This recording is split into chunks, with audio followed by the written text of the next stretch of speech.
ጨርቅ ተጋርዶላቸው ያለው ተዘጋጅቶላቸው ነው የሚወለዱት።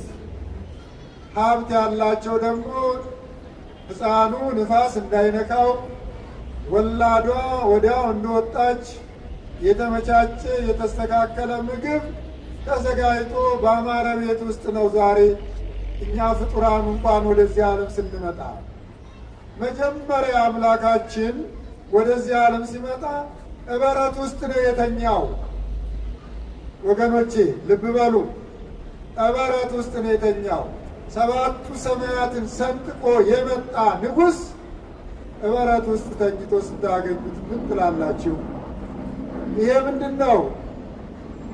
እንደዚህ ባለ ሁኔታ ወደዚህ ዓለም የመጣው እኛን ትሕትና ለማስተማር ነው። ተሰደደ ከእናቱ ጋር በግብፅ በበረሃ በፀሐይ። ለምንድን ነው የተሰደደው? እሱ ሰረገላ ኪሩቤል የሚሸከሙት የፈጠራቸው መላእክት የማይታዩ ረቂቃን መላእክትን የፈጠረ አጠገባችን ቆመው የት ጋር እንዳሉ እንኳን የማናያቸው መላእክትን የፈጠረ ከሄሮድስ ሰይፍና ከሄሮድስ መሰወር አይችልም ነበረ? ይችላል። ግን ምንድን ነው? እናንተም እንደዚሁ በምትሰደዱበት ሰዓት፣ መከራ በሚገጥማችሁ ሰዓት በዚህ በሚደርስባችሁ መከራ እንዳትበሳጩ፣ እንዳታዝኑ። ይሄ ሁሉ በዓለም ይደረጋል፣ በዓለም ይፈጸማል። ዓለም ክፉ ናት፣ ዓለም መጥፎ ናት፣ ዓለም ተጋዳይ ናት፣ የምታጋድል ናት። ዓለም የምታስርብ ናት፣ የምታስጠማ ናት።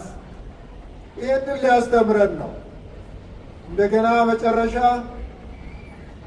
33 ዓመት ከቆየ በኋላ የዛሬውን ዕለት ሲያዘጋጅ በመጀመሪያ የሰበሰባቸውን የጠራቸውን የደቀ መዛሙርቱን እግር ነው ያጠበው።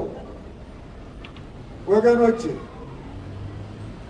የደቀ መዛሙርቱን እግር አቧራቸውን ነው ያጠበው። ደቀ መዛሙርቱ ዕውራንን ሲያበራ፣ ለምጻምን ሲያነጻ፣ ሙታንን ሲያስነሳ፣ በሁለት ዓሣና በ5 እንጀራ 5,000 ሕዝብ ሲያጠግብ አይተዋል። ይህንን አይተው አንተ አታጥበንም አሉት። 38 ዓመት አልጋ ላይ ሽባ ሆኖ የኖረ ዘመዶቹ የጠሉት ቤተሰብ የረሳው እሱ ሳይረሳው ወደ ውሃ ወርዶ ከ38 ዓመት በኋላ አልጋውን ተሸክሞ ወደ ቤቱ እንዲሄድ ያደረገ አምላክ የሰዎችን እግር ኑ ልጠባችሁ አለ። ይህንን ነው ልቡናችን ውስጥ ማስገባት ያለብን። ዮም አመ ሰማዕክሙ ቃሎ ይታጽንዑ ልበክሙ ይላል ነቢዩ ዳዊት። የእግዚአብሔርን ቃል በምትሰሙበት ሰዓት ልባችሁን ጨካኝ አታድርጉት፣ የእግዚአብሔር ቃል ይግባበት ይላል። ችግራችን ይሄ ነው። እንመላለሳለን፣ አናውቅም፣ እንመጣለን፣ እንጠፋለን፣ እንገኛለን፣ እንከዳለን፣ እንተያያለን፣ እንጣላለን። በቃ ስንቱን ልንገራችሁ። ለምንድን ነው? የእግዚአብሔር ቃል በውስጣችን ስላልበቀለ፣ በቅሎ ስላልሰራ፣ መተን ብቻ ስለምንመለስ። ምን ያህል ነው ይሄ ቀን ይሄ መስቀል የታየው? እነ ሳዶር፣ እነ አላዶር፣ እነ ዳናት፣ እነ አዴራ 5 ቅንዋት 6666 ግርፋት፣ ፀሐይ ስትጨልም፣ ጨረቃ ደም ስትለብስ፣ ከዋክብት ሲረግፉ፣ ሙታን ሲነሱ፣ የቤተ መቅደስ መጋረጃ ሲቀደድ እዚህ ውስጥ ካለነው ስንቶቻችንን የታየን? የሾኩ አክሊል ለስንቶቻችን ነው የታየው? ይሄ ቀን ለስንቶቻችን ነው ድንቅ ጹም ቀን የሆነው እያልኩ ነበር። ብዙዎቻችሁ ትነጋገሩ ነበር፣ ብዙዎቻችሁ ትገላመጡ ነበር። ተመልከቱ፣ በዚህ መልክ ነው ይህንን ቀን የምንረዳው። ይሄ ቀን ታላቅ ቀን ነው። ለእኛ ሕይወት የተሰጠበት፣ ከሞት የዳንበት፣ ትንሣኤያችንን ያረጋገጥንበት፣ ፍቅር እንደ ሸማ እንድንለብስ እሱ ከለሜዳ የለበሰበት የዘውድ አክሊል ኪሩቤል የሚያቀዳጁት አምላክ የሾህ አክሊል የተቀዳጀበት እሳት ዙፋኑ እሳት መንበሩ የሆነ አምላክ እጅና እግሩ ታስሮ በፍጡር ፊት የቀረበበት ዕለት ይሄ ነው እና ስለዚህ ወገኖቼ ፍቅር፣ ትሕትና፣ ደግነት፣ የዋህነት፣ ቅንነት ከኛ ይጠበቃል። ለምንድን ነው ብትሉ ዛሬ ነው እዚህ የቆምነው፣ ነገ እዚህ ላንቆም እንችላለን። ዛሬ ነው ያለነው፣ ነገ ላንኖር እንችላለን። እኛ የዛሬዎች ብቻ ነን። ማንም ለነገ የሚመካ ቢኖር ያ ሰው ውሸታም ነው። የትላንትና አባቶቻችን የሉም፣ ተሸኝተዋል። የትላንትና ኃያላን የሉም፣ ቤተ መንግሥታቸውን ዙፋናቸውን ለቀው ሄደዋል። የትላንትናዎቹ ነፍሰ ገዳዮች ዛሬ የሉም፣ እንደ ገደሏቸው እነሱ ሞተዋል። ዛሬ ብቻ ነው እኛ እዚህ ቦታ የምንኖረው። እንደ ዳዊት እንደተነገረው እንደተመሰከረው እንደተማርነው ዘመን የሰባ ዘመን ነው። ከዛ በኋላ ጣርና ድካም ነው። 80 ከሆነ ደግሞ ሕመምና ጣር ነው። ዓይን ይፈዛል፣ ጉልበት ይንቀጠቀጣል፣ ወገብ ይጎብጣል። የሚጨብጠው እጅ እንኳን መጨበጥ አቅቶት ይንቀጠቀጣል። ዛሬ እንደዚህ አምሮብን ስንናይ ነገ ያቺ ቀን የምትደርስ አትመስለንም። ስለዚህ ዛሬውኑ ቀኑ ሳያመልጠን በዚህ ቀን መጠቀም አለብን። ወንድማችንን መውደድ አለብን። እህታችንን መውደድ አለብን። የትሕትና ሰው መሆን አለብን። ተዘከረኒ እግዚኦ በውስተ መንግሥትከ፣ በምመጣበት ሰዓት በመንግሥት አስበን ብለን ለእኛ ብሎ እጅና እግሩን የዘረጋውን አምላክ መጠየቅ አለብን።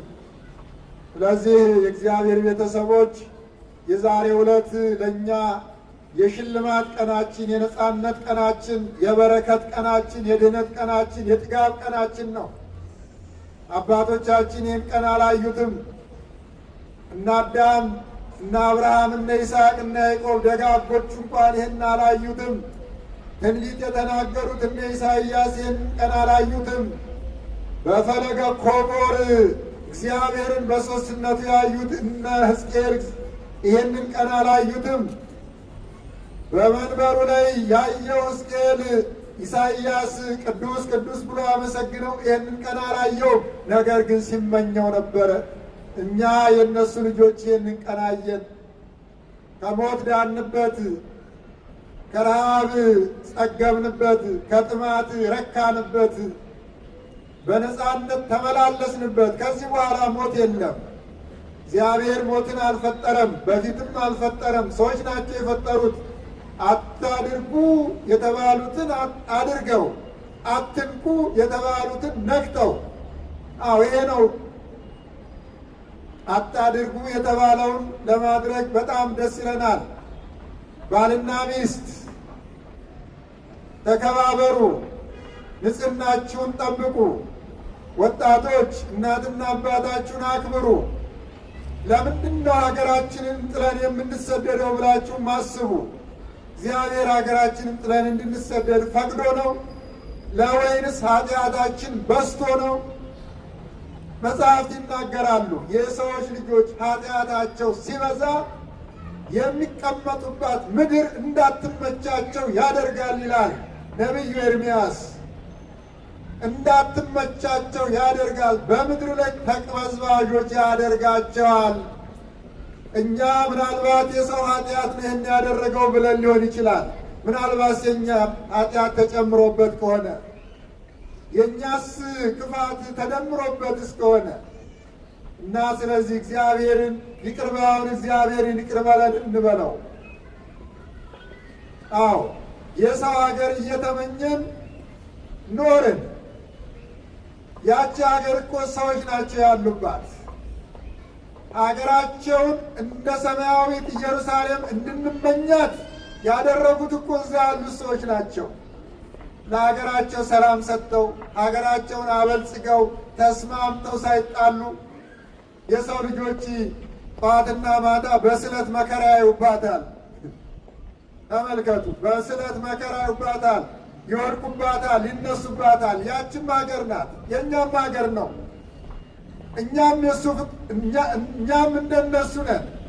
ዓይን አለን፣ እግር አለን፣ እጅ አለን፣ ጆሮ አለን፣ አፍ አለን፣ ሁሉ አለን። እኛም እንደነሱ ነን። የአንድ አዳም ልጆች ነን። እነሱ ግን ለሀገራቸው ሆነው ሀገራቸውን ወደው ሀገራቸውን አበልጽገው እኛ እንድንሳልባት አደረገ። እኛ ደግሞ ሀገራችን እርስ በርሳችን እየተፋጀን እርስ በርሳችን እየተጣላን እየተገዳደልን እየተመቀኛኘን ወንዝ እየቆጠርን የውሃ መውረጃ እንዲሆን የተሰራውን ወንዝ እየቆጠርን ወንዝ እየተሻገርን የሰው ሀገር እንመኝ ጀመር። የራሳችንን ሀገር ማልማት አቅቶን አባቶቻችን ገነት አድርገው በሰላም የኖሩባትን ሀገር ተመልከቱ እና ራሳችንን እንመርምር። ቅድመ እሱ ርሰክሙ፣ አስቀድማችሁ ራሳችሁን መርምሩ ነው ያለው። አዎ አባቶች ጭምር መነኮሳት ጭምር ከሀገራቸው ይሰደዳል። መነኩሴ ለምንድን ነው የሚሰደደው? ነፍሴን ለሥላሴ ሥጋዬን ለማህበር ብሎ ገብቶ እናንተስ ምናልባት ልጆች ልታስተምሩ ይሆናል። በማይሆን ነገር ውስጥ ገብታችሁ ከዛ ለመሸሽ ይሆናል። መነኮሳት ለምንድን ነው የሚሰደዱት ከሀገራቸው? ምዕመናን እናንተ አናበላም ብላችኋቸው ነው? ልብሳችን አናለብስም ብላችሁ ነው? አይደለም። መነኩሴ በመጀመሪያ ዘይጾረ መስቀለ ሞቴ፣ የሞቴን መስቀል ተሸክሞ ይከተለኝ ያለውን ዓላማ ነው ይዞ የሚሄድ። ይህንን እግረ መንገድ ልንገራችሁ። አዎ ከሕዝቡ ጋር መሞት አለበት። ከሕዝቡ ጋር መቸገር አለበት። ከሕዝቡ ጋር መጠማት አለበት። እሱ ቤት የለውም፣ እሱ ንብረት የለውም፣ እሱ ዘመድ የለውም፣ እሱ ሀገር የለውም። እነ ተክለ ሃይማኖት የእናት አባታቸውን ቤት ጥጠው በሕዝብ በአሕዛብ መካከል ነው የተመላለሱት። ይሄ ጥሩ ነው ብላችሁ አታስቡ ምዕመናን። ይሄ በጎ ነው ብላችሁ አትደግፉ ምዕመናን። ኬንያ ዋልድባ አይደለም፣ ካናዳ ዋልድባ አይደለም። አባቶች መነኮሳት ወደ ዋልድባ ወደ ደብረ ሊባኖስ ነው የሚሰደዱት። በየሄድኩበት ቦታ መነኮሳት ነው ያለው። ለምንድን ነው? ሌላውስ ፖለቲካ አሸግሮኝ ነው አለ። መነኩሴው ምንድን ነው ያሸገረው? በገዳም ያሉ መነኮሳት እየሞቱ አይደለም እንዴ? እና ይህንን እንደ ዋጋ እንደ ትልቅ ነገር አድርጋችሁ አትያዙት። ለምን መጣ በሉት። መነኩሶ ሲመጣ ቄሱስ እሺ ቄስ ነው ልጅ ወልጅ ያለው ልጆችን ላሳድግ ነው ሊል ይችላል። ለምን መጣ? ለምን ዋልድባ አትሄድም? ለምን ዝቋላ አትሄድም? ሰዎች የሞቱበት ቦታ፣ ሰዎች መነኮሳት የታረዱበት ቦታ ለምን ዋልድባ አትሄድም? ለምን ደብረ ሊባኖስ አትሄድም? ለምን ምድረ ከብድ፣ ለምን ደብረ ዳሞ አትሄድም በሉት መነኩሴው። ለምንድን ነው ታዲያ ይህን ቀሚስ የለበስከው? ይህንንም መልእክት ላስተላልፍላችሁ ፈልጌ ነው። ስለ ሌላው ስለ ችግሩ እዚህ መድረክ ላይ መናገር አንችልም። ከተወጣ በኋላ የሚደረገው ችግር እሱን አልነግራችሁም። እዛው ቅዱስ ሲኖዶስ ተወያይቶበታል፣ ብዙ ተነጋግሮበታል። እና ይህንን ነው በዚሁ መልእክት ላስተላልፍላችሁ ነው ወገኖቼ። እና ቅዱስ ሲኖዶስ ቢቸግረው ወስኖ ምግባሩን፣ ጸባዩን፣ አገልግሎቱን አይቶ ሲኖዶስ ያላከውን በማንም መልኩ ተቀባይነት የለውም ብሎ ወስኖ መልእክቱን አስተላልፏል። ጸባዩን፣ ምግባሩን፣ ቅድስናውን፣ ንጽህናውን ለምንድን ነው የሄደው? ጠፍቶ ነው የሄደው። ይገርማችኋል። በግብፅ መነኩሴ ከገዳሙ ጳጳሱን ሳያስፈቅድ ከወጣ ቆቡን ተነቅጦ ራሱን ተላጭቶ ይባረራል። ለምንድን ነው ከገዳሙ የወጣ ይባላል? ለምንድን ነው ቀድሞስ ገዳም የገባው አስቀድሞ? የሚገርማችሁ መነኩሴ ሰው ሲገነዝ አይታችኋል? ታውቃላችሁ? ሰው ትገንዛችኋል? ሰው ተጋድሞ ነው የሚገነዘው። መነኩሴ ሲመነኩስ ተጋድሞ ነው የሚገነዘው። ሞች አለው በቃ ዓለም የኔ አይደለችም፣ እኔ የዓለም አይደለሁም። ወንጌልን ላስተምር፣ ለምዕመናኖቼ ልሞት፣ ችግሩን ልቀበል፣ የክርስቶስን ጽዋትወ መከራ ልሸከም ነው የመነኮስኩት ብሎ ነው ተኝቶ የሚገነዘው። ተኝተን ነው የተገነዝነው ወገኖች እኛ ሁሉ። ለዚህ ነው እኔ 7 ጊዜ ከሀገር ወጥቼ 7 ጊዜ የተመለስኩት። በስደት አይደለም የወጣሁት፣ ለስራ የዜግነት ወረቀት እንስጥ ሲሉ እኔ ዜግነቴ ነው በሰማይ ብዬ ወደ ሀገሬ የተመለስኩት። 7 ዓመት የኖርኩበት ሀገር መብት ነበረኝ የዜግነት ወረቀት ለመቀበል፣ አልቀበልም። እኔ ዜግነቴ በሰማይ የክርስቶስ ነው። ምድራዊ ወረቀት የምቀበለው እኔ ያኔው ስሜ አፈወርቅ ነው። እኔ አፈወርቅ ምድራዊ ወረቀት አልቀበልም፣ እጄንም ለሥላሴ እንጂ ለሰው አልሰጥም ብዬ ነው ወደ ሀገሬ 7 ጊዜ የተመለስኩት። በዚህ ኮራለሁ፣ ደስ ይለኛል። አሁንም ከሀገሬ ከሕዝቤ ጋራ በበረሃ እየሄድኩ በገዳም እየሄድኩ ዝቋላ ሄደን አልቅሰናል። አሁንም መጋቢት እዛ ነው የከረምኩት ከወገኖቼ ጋራ። መንገዱ በታጠረበት መንገዱ ችግር ባለበት 7 ቀን ቆይቼ ነው የተመለስኩት። እና ስለዚህ ወገኖቼ እናንተም እርዱን። ወደ ሀገር ተመለስ፣ ወደ ገዳም ተመለስ።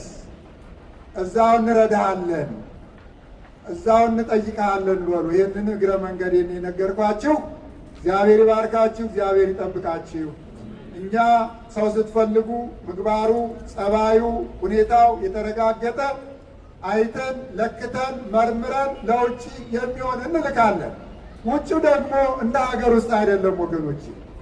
የውጭው እናንተ እዚህ ያላችሁ ትዕግስተኛ ሰው ያስፈልጋችኋል። የተረጋጋ ሰው ያስፈልጋችኋል። የሚያስታርቅ ሰው ያስፈልጋችኋል። ስትጣሉ ስትበሳጩ የሚያጽናና ሰው ያስፈልጋችኋል። ወደዚህ የሚመጣ ሰው እንደዛ ያለ ሰው ነው። የረጋ ሰው፣ ራሱን የካደ ራሱን የጠላ ፍቅረ ነዋይ የማይወድ በቃ እኔ ለሕዝቦቼ ለወገኖቼ ብቻ ነው የሚኖር እንደዛ ያለ ነው። ተለክቶ ታይቶ ተሰፍሮ ነው መምጣት ያለበት። ከዛ በኋላ ያ ካህን ያረጋጋችኋል፣ ይመክራችኋል። አይሰርቃችሁም፣ አይዋሻችሁም፣ አያጣላችሁም። ንስሐችሁን ጠብቆ ለመንግሥተ ሰማያት ያበቃችኋል። ይህንን እግረ መንገዳችን የምንላችሁ የእግዚአብሔር ቤተሰቦች እግዚአብሔር ይባርካችሁ፣ እግዚአብሔር ይጠብቃችሁ። የሰላም አምላክ ሰላሙን፣ የፍቅር አምላክ ፍቅሩን፣ የቸርነት አምላክ ቸርነቱን ያድለን። እግዚአብሔር ይጠብቃችሁ። አሜን በሉ። እግዚአብሔር አምላካችን ይቅር በለን፣ ይቅርታ አድርግልን። ባይሆን ልጆች አላችሁ ወልዳችኋል፣ ሕፃናት አላችሁ ተሸክማችኋል። ባይሆን እኛ እንኳን ባይመችን እነሱ እንዲመቻቸው አድርግ ብላችሁ ፈጣሪያችሁን ጠይቁት። እኛ ተጨንቀን ልጆቻችን ተጨንቀው እንዴት ይሆናል በሉ። እኛ አዝነን ልጆቻችን አዝነን እንዴት ይሆናል በሉ። እኛ ተሰደን ልጆቻችን ተሰደው እንዴት ይሆናል በሉ። ትውልድ ቀጣይ ነው። ትውልድ አይቆምም። አባት ሲሞት ልጅ ይተካል። ልጅ ሲሞት የልጅ ልጅ ይተካል። የልጅ ልጅ ሲሞት የልጅ ልጅ ይተካል። አይቆምም። ስለዚህ አባት እንኳን ተቸግሮ ልጆችን የሚያሳድገው ለልጆቼ ያልፍላቸዋል ብሎ ነው። አሁንም እኛ ተቸግረናል፣ እኛ ተጨንቀናል። ልጆቻችን እንዲያልፍላቸው አንተ እርዳን ብላችሁ አምላካችሁን ጠይቁት። ዛሬም ነገም እግዚአብሔር እሱ ነው። እሺ በሉ። እሺ ይበላችሁ። እግዚአብሔር የሰላም አምላክ ይጠብቃችሁ። የቸርነት አምላክ አይለያችሁ። ሁላችሁ እዚህ ያላችሁ ያገለገላችሁ አባታችሁ መድኃኔዓለምን ያከበራችሁ ስቅላቱን ዕለቱን ለማክበር የመጣችሁ በደሙ በሕይወት ደሙ ይርጫችሁ። ቤታችሁን የበረከት ቤት ያድርግላችሁ። አንደበት ይናገሩበት ዘንድ ነው አለ ሊቁ አትናቴዎስ። እንናገርበት ዘንድ ነው። አባቶቻችን ልጆቻቸውን ይገስጹ ዘንድ ሕግ ነው። አባቶች እዚህ ጋር ካልተናገሩ እዚያ ያሉ ልጆቻችሁ አይነግሯችሁም። ለዚህ ነው ደፍረን ልጆቻችን ናችሁ ብለን ነው የምንወቅሳችሁ፣ የምንመክራችሁ፣ የምንገስጻችሁ። ልጆቻችን ባትሆኑ ኖሮ አንናገራችሁም። ለምን? ልጅ አባት ያልወለደውን ልጁን አይቀጣም። አባት የወለደውን ልጁን እንጂ የባዕድ ልጅ አይቀጣም፣ የጎረቤት ልጅ አይቀጣም ልጁ ስላልሆነ። ልጆቻችን ስለሆናችሁ ነው የምንቆጣችሁ የምንመክራችሁ። ስለዚህ አባቶቻችን መከሩን፣ ተቆጡን፣ ገሰጹን በሉ እንጂ እንዲህ አሉን አትበሉ። ለምን? እናንተም ነገ ትደርሱበታላችሁ። ልጆቻችሁ መልሰው እንዲህ አባዬ ለምን እንዲህ ትለኛለህ ይሏቸዋል። ያስቀመጣችሁትን ነው የምታገኙት፣ የዘራችሁትን ነው የምታጭዱት። ያልዘራችሁትን ማጨድ አትችሉምና ስለዚህ በመድረኩ ላይ ልጆቻችን ብለን ነው የምንመክራችሁ። ሌሎቹም አባቶች ሲመክሯችሁ ስሟቸው። ይጠቅማል እንጂ አይጎዳም። ምክር ይረዳል እንጂ ምንም ነገር ችግር አያመጣም። ከክፉ ነገር ይመልሳል እንጂ ወደ ክፉ ነገር አይመራምና የሰላሙ አምላክ ሰላሙን ይስጠን። አረጋውያንን በሕይወት በጤና ይጠብቅልን። እድሜ እንደ ማቱሳላ እንደ አብርሃም እንደ ይስሐቅ እንደ አብርሃም እንደ ይስሐቅ እንደ ያዕቆብ እንደ ደጋጎቹ እድሜ ይስጥልን። ሕፃናቱን በጥበብ በእውቀት በምግባር በሃይማኖት ያሳድግልን። አሜን በሉ በሙሉ አፋችሁ። በጫፉ አሜን አትበሉ፣ አሜን በሉ። አሜን ማለት ይሁንልን ይደረግልን ማለት ነው ትርጉሙ። አሜን ይገርማችኋል። ዓለምን አንድ ያደረገች ቋንቋ አሜን ብቻ ናት። ዓለምን አንድ ያደረገች እና ማንኛውም አሜን እማይል ቋንቋ ተናጋሪ የለም እና አሜን ማለት ይሁንልን፣ ይደረግልን፣ ይፈጸምልን ነው ትርጉሙና አሜን ያላችሁት ሁሉ ይደረግላችሁ። አሜን። ልጆቻችሁን ይጠብቅላችሁ። ከክፉ ነገር ሁሉ ይሰውራችሁ። አሜን።